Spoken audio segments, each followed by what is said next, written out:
आज इतकी एक मजेदार रेसिपी घेऊन आली ना वॉटरमेलनची, ती मला खूप मजा येणार खाण्यात, पण इतकी थंड आहे की सहन व्हायला पाहिजे. मित्रांनो, आज आपण वॉटरमेलन सोबत बनवतो आणि रेसिपी खूप जास्त इझी आणि मजेदार असणार आहे. सुरुवातीला कलिंगडला कट करून घेतो आणि मेन म्हणजे आपल्याला कलिंगडमधला लाल जो भाग आहे तो आपल्याला काढून घ्यायचा आणि त्याचे क्यूब करायचे आहेत. आता काय आहे मित्रांनो, कट करण्याची प्रोसेस सिंपल आहे.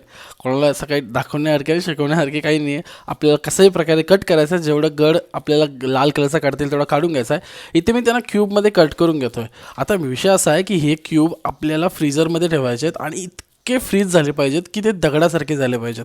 म्हणजे मला ओव्हरनाईट ठेवायला लागले, कारण का माझा फ्रीज थोडा कमजोर असल्यामुळे. त्यामुळे मी अख्खी रात्र ठेवला आणि त्याच्यानंतर आपण त्या पिशवीमध्ये, मुलात मी ते पिशवीमध्ये ठेवले, भांड्यामध्ये ठेवल्यानंतर ते होत नव्हते.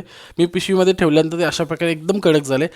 जो हेवी मिक्सर असतो त्या मिक्सरच्या भांड्यामध्ये ॲड करून थोडी साखर टाकली मी आणि मग त्यांना पूर्ण असं पेस्ट करून घेतलं. लाईक आपण एक असा टेक्स्चर करतो आहे ज्याच्यामध्ये आपल्याला आईस्क्रीमवाला फील येईल. आणि जेव्हा आपण हे खाऊ ना तर खूप मजेदार, म्हणजे तुम्ही लाईक गोला जसा खाता त्याच टाईपचा वॉटरमेलनचा हा पूर्ण फ्लेवर येईल आणि खूप मजेदार अशी चव लागते. म्हणजे डिफरंट स्टाईलची चव लागते. एकदा नक्की ट्राय करून बघा. मी पहिल्यांदा ट्राय केला आणि मला खूप जास्त आवडली.